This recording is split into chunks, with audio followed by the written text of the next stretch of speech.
Olá, companheiras, olá, companheiros, saudações petistas. Sejam muito bem-vindas e muito bem-vindos a mais uma edição do podcast Em Tempos de Guerra, a Esperança é Vermelha. Hoje é sexta-feira, dia 5 de julho. Eu sou o Patrick e toco a conversa junto com vocês. No episódio de hoje, falamos com o companheiro Jonatas Moretti, advogado, militante do PT em Brasília, que fala pra gente da proximidade das eleições municipais, com um calendário que no dia 20 inicia as convenções. Ouvimos também a companheira Nicole Di Domenico, companheira da E, que mora em Londres, na Inglaterra, que fala pra gente sobre as eleições para o Parlamento Britânico e a vitória dos trabalhistas. E escutamos ainda o companheiro Walter Pomar, membro da direção nacional do PT, que fala da conjuntura nacional, e em especial da situação econômica aqui do Brasil.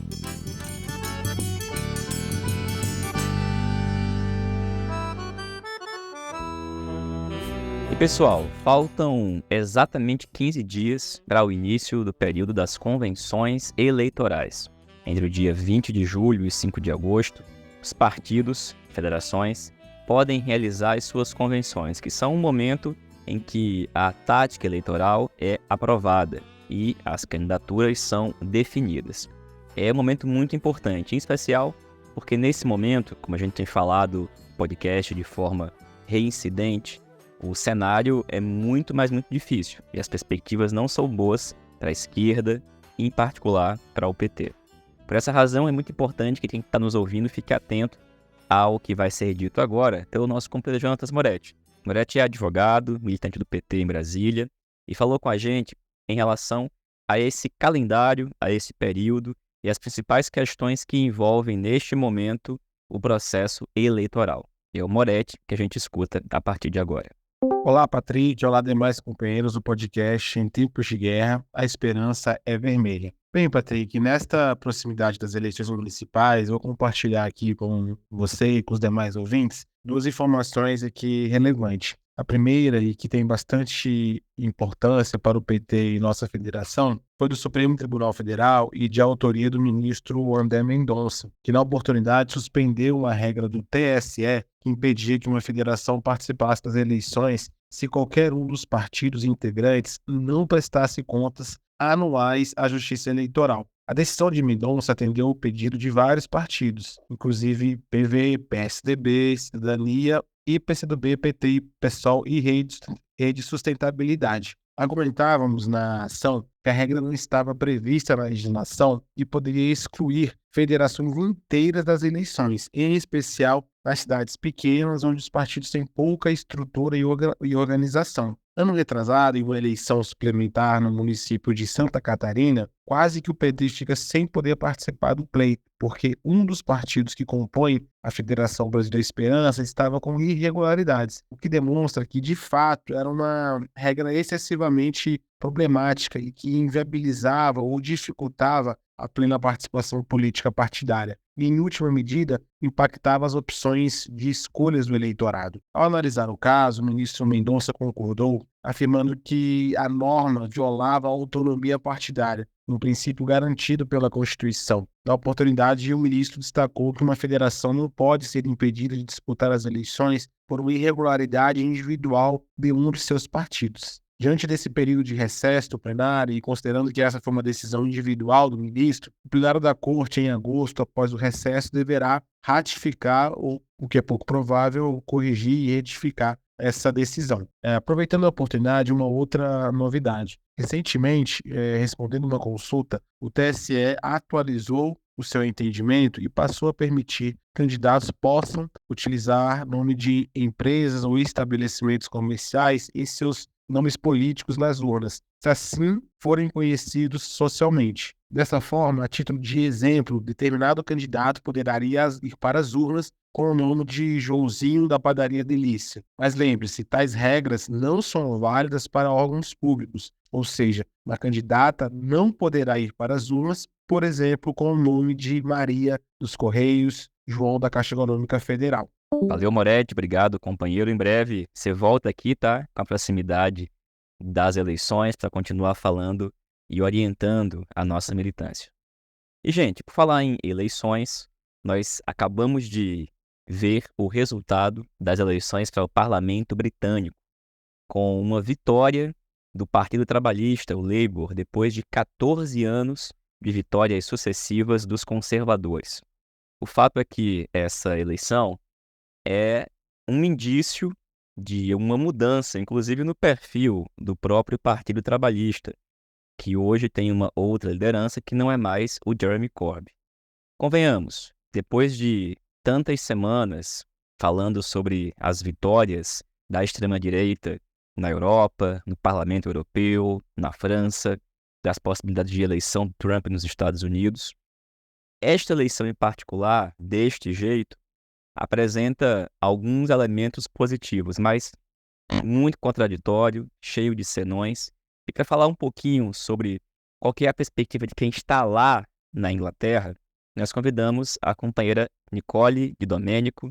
A Nicole é militante do PT, da E, mora há vários anos em Londres, e fala um pouquinho para a gente do resultado dessa eleição. Olá, camaradas, tudo bem?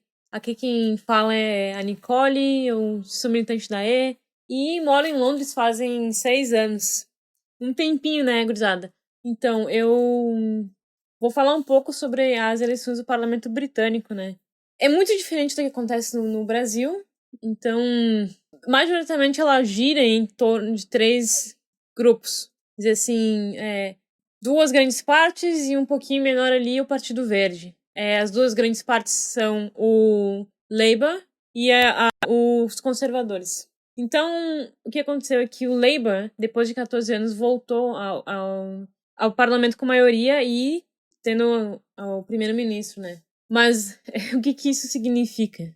O Labour não chegou ali por, isso aí, vamos lá escolher o Labour como alternativa a uma vitória da classe trabalhadora. É o que precisamos. Não foi isso. Foi se livrar do pior e escolher algo mais palatável. Então, obviamente que o Labour tem o seu mérito, enfim, de ter chegado ali, de ter conseguido um número bom nas eleições, mas o que eu quero dizer é que essa eleição ela está coberta por um descontentamento muito grande. Então ela não é uma vitória que representa a esquerda e a classe trabalhadora de forma alguma. Mas, no entanto, ela é uma vitória importante. O que acontece é que essa figura do Keir não tem um apelo da classe trabalhadora como o Jeremy Corbyn tinha. Ele não possui essa presença, esse reconhecimento. Ele é uma figura que surfa na incerteza. Porém, por muitos anos ele tentou se apoiar ou conseguir uma representação um pouco forçada dessa herança que ele tem do Labour, seja por laços familiares, enfim, ou por contatos. Porém, obviamente, não conseguiu sustentar. E claramente se vê, né? Não existe essa ligação com os trabalhadores. Isso posto, o que essa vitória representa, né? Conversando com meus colegas de trabalho, com as pessoas aqui, é um descontentamento muito grande. E o Labour, ele representa mais um voto, uma orientação política para tirar os Tories. Aconteça o que acontecer, não importa o que vier, vamos tirar os Tories do poder. E esse foi o guia, né? A força que elegeu o Labour. Claro que o Labour tem o seu mérito, né? Não é isso que eu tô querendo dizer. Mas não considero uma vitória da esquerda, sim, sui generis, por sua própria força e potência. Muitos jovens, assim, na faixa de 20 até os 30 anos, estavam fazendo campanha pro Green, né? Porque o Partido Verde representava, pelo menos no texto, assim, uma ideia mais coerente em relação à questão palestina e aos direitos da comunidade LGBTQIA+.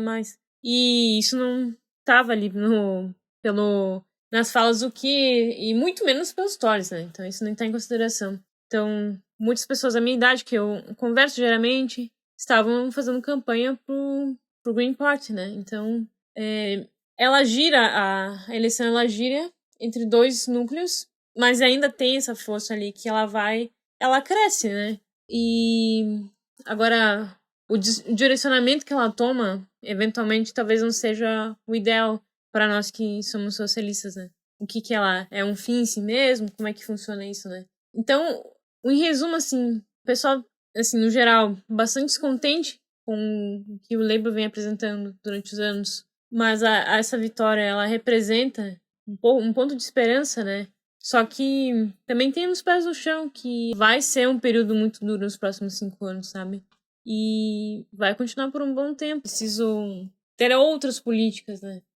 É preciso radicalizar e, enfim, criar condições para que, enfim, exista um projeto que a classe trabalhadora se identifique e ajude a construa com suas mãos, com suas necessidades. E é isso. Em resumo, sim, a vitória não foi pelo programa do Labour, mas como uma forma de evitar que os Tories continuassem no poder por mais tantos anos e que, enfim, acabassem de acabar com o país, de destruir toda a Grã-Bretanha. E claro que o projeto tem que fazer sentido para a classe trabalhadora, né? Como já diria o Gramsci, né? É o pessimismo da razão e o otimismo da vontade. Então, tem que ter muita esperança, muita garra para enfrentar os próximos 5 anos, né? Principalmente para classe trabalhadora imigrante. Não vai ser fácil, mas já demos um grande passo em nos livrarmos dos Tories, né? E é isso. Em resumo, é isso. E tem muito pano para manga. Um abraço e até mais.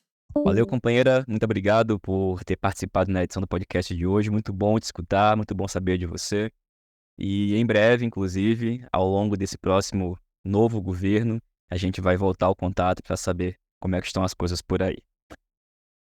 E pessoal, agora falando da situação nacional, a gente convidou o companheiro Walter Pomar, que é integrante do Diretório Nacional do PT, para falar um pouco da conjuntura aqui do Brasil, com destaque para a situação econômica, né? Ao longo da última semana em particular, nós vimos um cenário econômico muito, mas muito preocupante, né? O dólar voltou a bater recorde, o maior valor nominal desde o início do governo Lula, chegando em mais de R$ 5,68. Estamos terminando a semana com o dólar caindo um pouquinho, na casa dos 5,40, mas, além disso, o fato é que há uma disputa pública, mais uma vez retomada, em torno da política monetária do Banco Central, bem como também em relação à política fiscal e econômica do governo.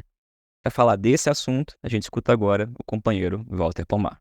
Olá, Patrick. Olá, ouvintes do podcast, comandado pelo Patrick Campos Araújo. Pois então, Patrick, a situação está muito difícil. O presidente Lula fez duríssimas críticas ao Banco Central, ao presidente do Banco Central e à taxa de juros. O presidente Lula está completamente correto nas críticas que ele fez. O presidente do Banco Central, ele foi indicado pelo Cavernícola. A taxa de juros adotada pelo Banco Central é uma das mais altas do mundo. Não tem nenhuma justificativa técnica. É um assalto aos cofres públicos e um assalto a cada brasileiro e brasileira em favor do setor financeiro. O presidente Lula está certo em criticar, assim como está certo em criticar a chamada autonomia do Banco Central, que não é autonomia coisa nenhuma. É, na verdade, autonomia em relação ao governo e ao país, mas é um Banco Central que não tem nada de autônomo em relação aos interesses do mercado financeiro e dos especuladores. Pois bem, o que fez o Banco Central, em seguida às críticas do presidente Lula, manteve a taxa de juros altíssima. Não fez nenhum movimento no sentido de reduzir a taxa de juros e ainda indicou que a taxa de juros pode vir a subir no futuro próximo. Essa decisão foi adotada por unanimidade, ou seja, mesmo os 4 diretores do Banco Central que foram indicados pelo presidente Lula acompanharam essa posição antinacional, essa posição pró-especulação. Por qual motivo? Há quem diga que eles agiram assim porque, dessa forma, eles ganhariam respeitabilidade e confiabilidade perante o mercado. Ou seja, se isso for verdade, eles assinaram um termo de rendição per omnia seculum seculorum, que a cada vez que for discutida a taxa de juros, eles vão olhar primeiro o mercado e depois o país. Há também quem diga, de maneira meio jocosa, que na verdade o Banco Central é um partido, e um partido com centralismo democrático, que, quando opera 100% unido. Isso também é uma desgraça, se for verdade, porque significa que o presidente Lula pode indicar qualquer pessoa e, no final das contas, ela vai se dobrar aos interesses do mercado financeiro. Então, tudo muito grave, mas não parou por aí. Em seguida a essa decisão do Banco Central, começou uma operação especulativa contra o Brasil, uma especulação em larga escala, com o objetivo de desvalorizar o real e valorizar o dólar. Nesse contexto, o presidente Lula realizou uma reunião e um dos participantes da reunião, não sei dizer quem, vazou o conteúdo da reunião e disse o seguinte, que na reunião, as pessoas convocadas pelo presidente Lula, supostamente economistas importantes, sei lá quais, teriam dito a ele para maneirar nas declarações. Veja bem, não são as declarações do presidente Lula que criam essa postura do Banco Central. Essa postura do Banco Central tem a ver, primeiro, com a decisão política, que vem desde o nascimento da autonomia e da nomeação do Roberto Campos Neto. Ele está lá para prejudicar o governo Lula. Não precisa o Lula falar alguma coisa para ele mudar de atitude. Ele está lá para fazer isso. E, ademais, essa atitude do Banco Central tem a ver com a submissão do Banco Central ao mercado financeiro. Se o presidente Lula não falar nada, vai continuar submisso e a conta vai ser compartilhada por nós. O presidente Lula tem que falar, tem que denunciar e tem que explicar ao povo brasileiro que não precisa ser assim, que essa taxa de juros é criminosa, que essa taxa de juros é um serviço ao capital financeiro e um desserviço ao país. Quem manda o presidente Lula calar numa questão como essa está servindo de correia de transmissão do capital financeiro dentro do governo. E em seguida, não parou por aí a história, portanto, veio o corte no orçamento, que eu saiba, cerca de 25 bilhões vão ser contingenciados, cortados, para que o orçamento caiba dentro das regras do novo marco fiscal. Nome elegante para o arcabouço fiscal, que alguns chamam de calabouço fiscal, que é o novo teto de gastos, um teto de gastos mais inteligente, mas continua sendo um teto de gastos. Cabe lembrar que esse corte no orçamento não aconteceu por acaso. Desde que foi aprovado o novo marco fiscal, nós avisamos que isso aconteceria. E muita gente inteligente, cheia de doutorado, faladora de muitas línguas, frequentadora de converscotes acadêmicos, disse que isso não ia acontecer. A vida mostrou quem tinha razão. Quero lembrar que o ministro Fernando Haddad argumentou, quando ele propôs esse marco fiscal, que se a gente tivesse uma política fiscal responsável, iam ser criadas as condições para o Banco Central afrouxar sua política monetária. O que aconteceu? Não aconteceu isso. A gente tem uma política fiscal ortodoxa e o Banco Central mantém uma política monetária ultra-ortodoxa e liberal. O ministro Fernando Haddad também disse que o fato da gente ter uma política fiscal ortodoxa não ia causar problemas, porque a arrecadação ia crescer muito. Com a reforma tributária que seria aprovada pelo Congresso e com as medidas que o governo está adotando, a gente conseguiria crescer tanto a arrecadação que, mesmo dentro dos limites do chamado arcabouço fiscal, seria possível manter e até ampliar os investimentos públicos, os investimentos sociais. O que aconteceu? A arrecadação cresceu. Fernando Haddad fez muitas coisas positivas, se conseguiu recursos importantes, mas não cresceu o suficiente para impedir que houvesse contingenciamento, corte, como nós avisamos que aconteceria. Além disso, existe esse fantasma, um fantasma, de se desvincular o orçamento da saúde e da educação do piso mínimo constitucional. Existe o fantasma de se alterar a vinculação entre salário mínimo e previdência.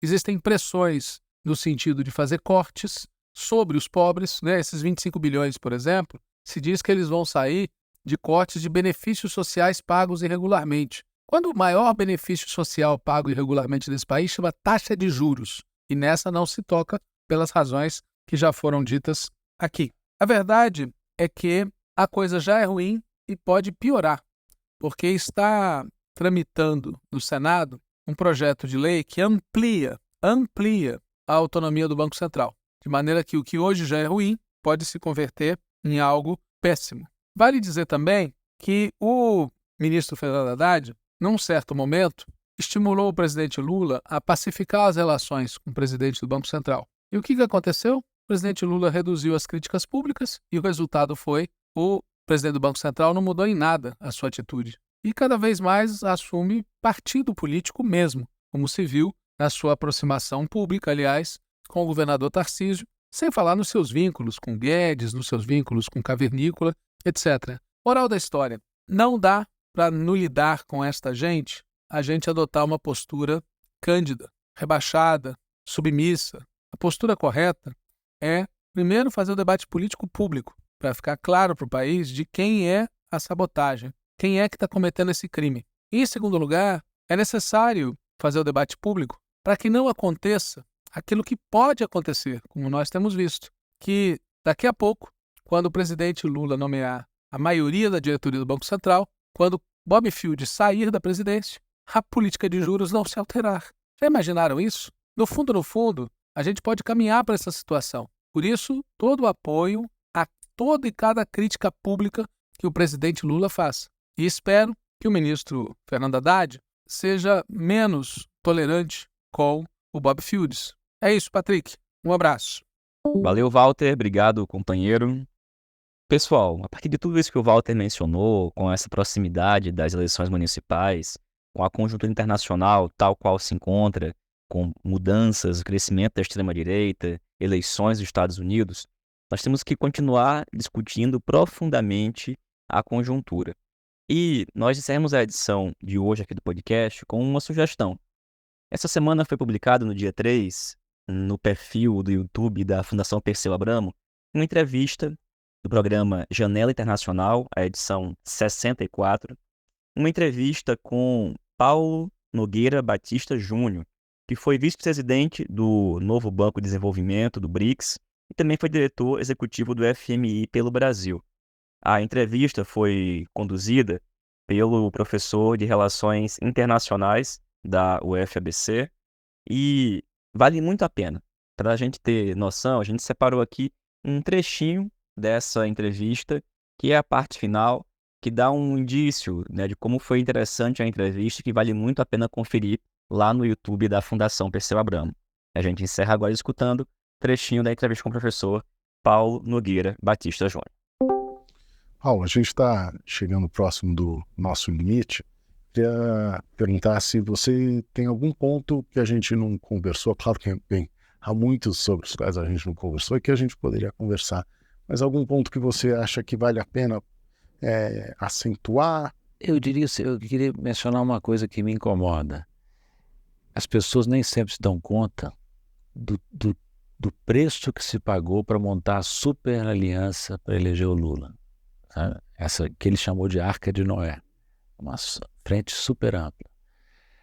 Eu não acompanho tudo que o governo faz, ninguém pode, que o governo brasileiro é amplo, tem muitas atividades, mas na área que eu acompanho mais, que é a área econômica, Ministério da Fazenda, Banco Central, Planejamento, Ministério do Desenvolvimento, Indústria e Comércio, Itamaraty, eu vejo o governo infestado de neoliberais, mas infestado, sabe?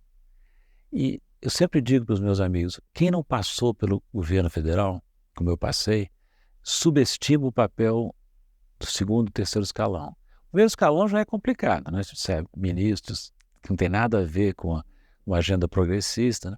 Mas, por exemplo, o segundo escalão do Ministério do Planejamento, todo neoliberal. Não por acaso, a ministra também é. Ministério do Desenvolvimento, Indústria e Comércio, todo neoliberal, com exceção de um. Entende? Banco Central nem se fala, né? Vamos ver como é que o Lula vai resolver esse problema da indicação do presidente do Banco Central. Mas, por enquanto, é um Banco Central, não tem nada a ver com o governo. A partir de janeiro será um Banco Central dominado por indicações do Lula. Mesmo no Ministério do Haddad, tem neoliberais que não deveriam estar lá, na minha modestíssima opinião até.